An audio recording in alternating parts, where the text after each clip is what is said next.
lot of NBA trade rumors floating around right now, and the main one, Kevin Durant?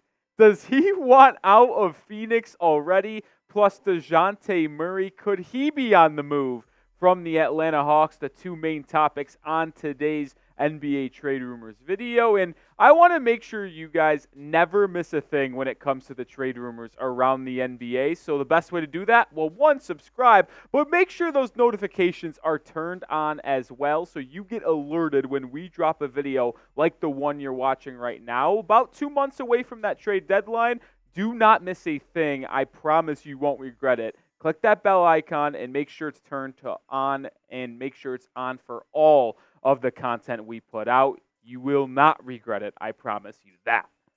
All right, let's start off with Kevin Durant down in Phoenix. I guess up in West, since we're in Dallas, Texas. But Kevin Durant, I mean, listen, he got traded to the Suns last season at the deadline. Did not work out in the postseason, but after the addition of Bradley Beal in this offseason, people really thought this could be the year where Durant wins an NBA title finally as the number one option.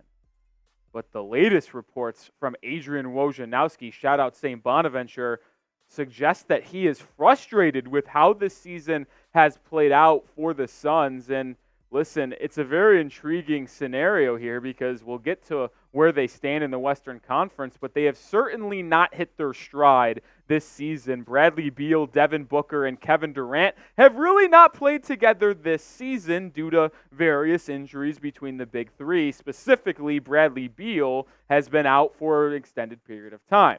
Now, I will say this before we dive into it a little bit more. Kevin Durant did respond to that report from Wojnarowski on Christmas and said, "This blank crazy." So I don't know if that is actually how he feels. It is certainly something that we'd have to keep our eye out on. But he has been the mainstay for Phoenix this season. As Booker and Beal have been in and out of the lineup, KD has played in 25 out of the 29 games for the Suns this season and is once again putting up godlike numbers. 30 points a game for KD alongside 6 assists and 5 rebounds. But the thing that is really standing out to me, 51.8% from the field. That's standard KD efficiency. How about 46.9% from beyond the arc on 4.5 attempts a night? He is hitting a different mark right now from beyond the arc. And the question is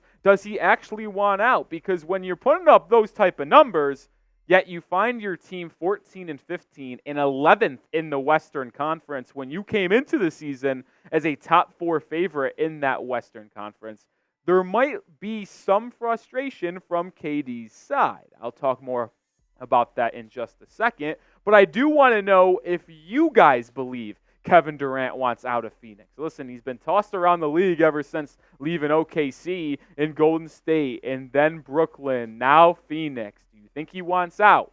Type Y for yes, type N for no. I'll say this, by the way, with Kevin Durant, I don't think he actually does want out. And the reason why I don't think he wants to leave Phoenix is because he already has requested too many trades. Like, at what point do we look at KD, and if he truly is frustrated, look at him as a different player in our NBA? Because if you request that many trades, what does that tell you about your personal motivations? And can you really lead a team as the number one guy? That's been the main question surrounding Kevin Durant's career since he wasn't able to win a championship as a Thunder. Has he not been able to be that guy in Brooklyn either? Now, those couple championships in Golden State, but was he the best player on that team, and was he just joining the most stacked roster of all time? It's certainly possible. But it's more interesting when Brandon Jennings, a former NBA All-Star, chimes in on the situation and said that Kevin Durant doesn't deserve this. Now, I do have a thought on that because, Mr. Jennings, what do you mean KD does not deserve what has happened in Phoenix? Yeah, I get there's been injuries, but you handpicked that team as the one to go to, and you've also handpicked Bradley Beal coming in this offseason. What would have actually best suited the Phoenix Suns? probably building a more complete roster around KD and Devin Booker. They were already one of the best duos inside the NBA. Why wouldn't you just get more high-level role players around that duo like you see in Denver? I mean, is there a real third star in Denver? They just won the championship. No, they just built a really good roster around Jamal Murray and Nikola Jokic. They could have done that in Phoenix. No, but you wanted to add a star in Bradley Beal. You made your own bed. You do deserve what came to you. And I'll say this before we do fully move on from Mr. KD. I get that he might not care about his legacy. I get that some NBA players don't care about how the general public perceives them. But make no mistake, if Kevin Durant ever requested a trade out of the Phoenix Suns to leave Devin Booker and Bradley Beal and did not win a championship, it would hurt KD's legacy for sure, and he would be looked at as one of the all-time players in our NBA to not accept the grind and just run from it whenever adversity hits. Before we do get to our next story topic, which is Dejounte Murray, could he be on the move from the Atlanta Hawks this February at the NBA trade deadline? I have to tell you all about the number one daily fantasy sports platform there is, and that is Prize Picks. And they're offering a special deal for you as well. If you go to prizepicks.com/CLNS and use code CLNS, you'll get a first deposit match up to $100. It's daily fantasy sports made easy. All you got to do is pick 2 to 6 player stat projections, pick more than or less than, and you could win up to 25 times your money. If you go 6 players, pick a power play, and go 6 for 6. No playing pros or sharks. You just play the numbers. And one thing I love about Prize Picks is the array of stat projections you can choose from. You can dabble in college football. You can dabble in the NBA every single night. You can go the NFL on weekends, and you can also do college basketball and the NHL. Now, I know this is an NBA show, but I'm looking forward to the college football playoff semifinals this upcoming Monday on New Year's Day. I'm taking the less than on Michael Penix Jr. at 307.5 passing yards. I'm going more than with my dog Jalen Milroe on 205.5 passing yards. And then I'm also taking a Donnie Mitchell to score a touchdown in that game against the Washington Huskies on Monday evening. You could take my picks, you could fade my picks, but make sure you get that first deposit match up to $100 at the best daily fantasy sports platform there is, Prize Picks. PrizePicks.com/CLNS. Use that code CLNS to get that first deposit match up to $100. That link and promo code will be in the comments and description of today's video. All right, let's segue into Dejounte Murray, one of the most talented guards in our NBA. He's been really good for the Spurs in the past. He's also been pretty solid for the Hawks over the past year and a half. But the thing is, it just hasn't worked in Atlanta. Ever since he's been traded there, the Hawks barely snuck into the play-in last year. They ended up making the playoffs as a 7th seed, defeating the Miami Heat before they went on their run. But this year, they're at the bottom of the Eastern Conference. And Marc Stein, the NBA insider, kind of alluded to the fact that Dejounte Murray could be traded for at this deadline. He said multiple teams have consulted in Orlando that believe the Hawks will explore their trade options with Dejounte Murray over the next 6 weeks leading up to that February 8th trade deadline. And this is a player that would be very coveted inside the NBA. When you have a guard at 27 years old who plays elite defense like he does, averaging 20 points per night, shooting 37% from 3, getting to the rim at a high clip. And the thing that I love about Dejounte Murray personally, this is just a thing for me, because I just love height to wingspan combination. Well, I just made that. Height to wingspan combination. He's a 6'5 guard with a 6'10 wingspan. What does that mean? He has the length that can allow him to create havoc on opposing guards on the defensive end. He could jump passing lanes and even mix it up, get some rebounds amongst the trees, because those lengthy arms can just reach up and pluck the ball. Now, there's a couple teams that I have my eye out on for that could be interested in Dejounte Murray's services with a trade back in February. The number one team is the Los Angeles Lakers, in my opinion. We'll talk more in depth about them in a second. But the other two in the Eastern Conference, the Heat and the Knicks. Now, the thing that is intriguing about this situation is agents. Yeah, you just heard me right, agencies. Dejounte Murray is repped by Rich Paul of Clutch Sports. If you didn't know that, well, that's the Lakers' shadow GM.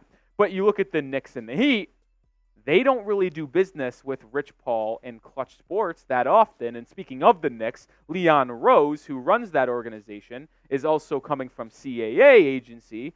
Well, CAA and Clutch has beef. So even though the fit might be good in the Big Apple, I don't know if the Knicks are going to be able to overcome that disparity between Clutch and CAA. But with the Heat, maybe Pat Riley finally puts down the hatchet and makes a deal with Rich Paul. Who the hell knows? We'll talk more about a team in a second, basically the Lakers. But let me know who should trade for Dejounte Murray. He's uber talented, really good defensively, can also get you a bucket. I think he is a really good third player or third star. Name that team that should make the move for Dejounte Murray down below.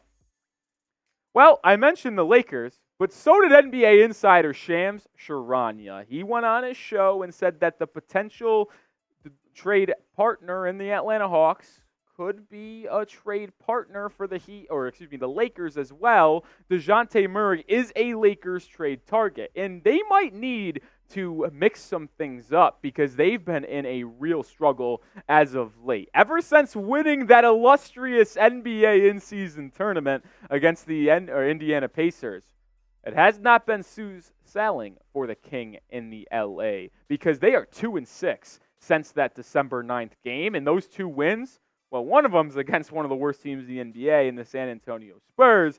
The other is against the Thunder, but it has not been good basketball played by the Lakers. And most recently, they just got blown out against the Celtics at home on Christmas. Now, there is a rumor out there that if the Lakers did start a trade conversation with the Hawks on Dejounte Murray, that Atlanta would covet Austin Reeves in return.